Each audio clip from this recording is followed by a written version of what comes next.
Hello প্রিয় viewers, আজ আমরা রান্না করব লোট্টে মাছের শুটকি দিয়ে বাঁধাকপি ভাজি। লোট্টে মাছ ছোট ছোট করে কেটে নিয়েছি, তারপর এটাকে একটু ভেজে নিব। লোট্টে মাছ একটু এটা ভেজে নিব, নিয়ে এটা গরম পানি দিয়ে ধুয়ে নিব, সুন্দর করে ধুয়ে নিব। এখন শুটকিটা গরম পানিতে সুন্দর করে ধুয়ে নিলাম। প্যানে তেল দিলাম, তারপরে দিয়ে দিব পেঁয়াজ কুচি,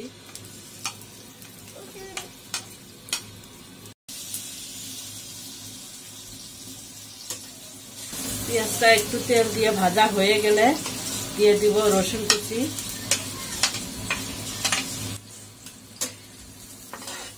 পেঁয়াজ এবং রসুন লালচে না হওয়া পর্যন্ত ভাজতে থাকবো। পেঁয়াজটা লালচে হয়ে গেছে, এখন অ্যাড করব এখানে লোট্টে মাছের শুটকিটা।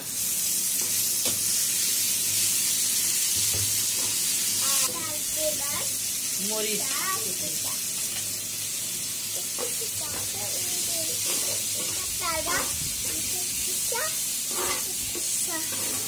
তারপর দিয়ে দিব হলুদ, তারপর দিয়ে দিব জিরে মশলার গুঁড়া, তারপরে দিয়ে দিব ধনিয়ার গুঁড়া। যে রকম খান স্বাদ অনুযায়ী লবণ।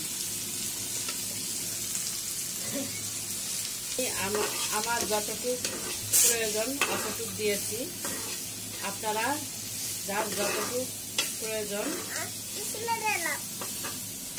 ততটুকুই দিয়ে দিবেন। এখন এখানে অ্যাড করব পানি, প্রয়োজন মতো পানি দিয়ে অল্প হিটে 10 মিনিট রান্না করে নিব।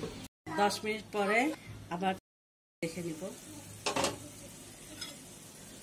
হয়ে গেছে। লোট্টে মাছের শুটকিটা ভুনা হয়ে গেছে। এখন আমরা এখানে অ্যাড করব বাঁধাকপি।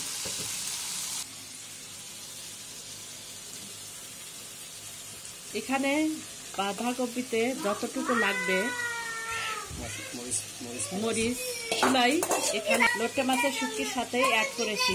এখন পাতাকপিতে কিছুই দেওয়া লাগবে না, সব ওখানে আগেই দিয়ে দিয়ে এখানে এখন নেড়ে ছেড়ে দিব। একটু 5 মিনিট ঢেকে দিব, আবার ফিরে আসি 5 মিনিট পরে।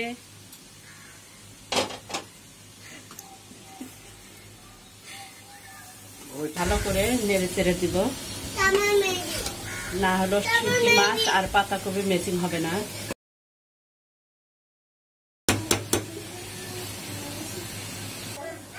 আবার 2 মিনিটের জন্য ঢেকে রাখবো।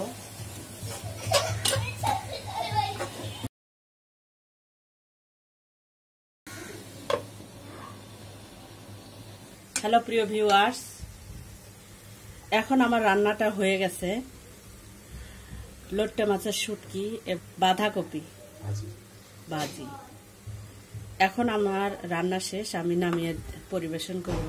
হ্যালো বন্ধুরা, এই হলো আজকের রেসিপি, লোট্টে মাছের শুটকি আর বাঁধাকপি দিয়ে ভাজা। দেখে মনে হচ্ছে অনেক মজা হয়েছে। ভিডিওটি কেমন লাগলো কমেন্ট করে জানাবেন। আমার চ্যানেলের নতুন হলে সাবস্ক্রাইব করবেন। আল্লাহ হাফেজ।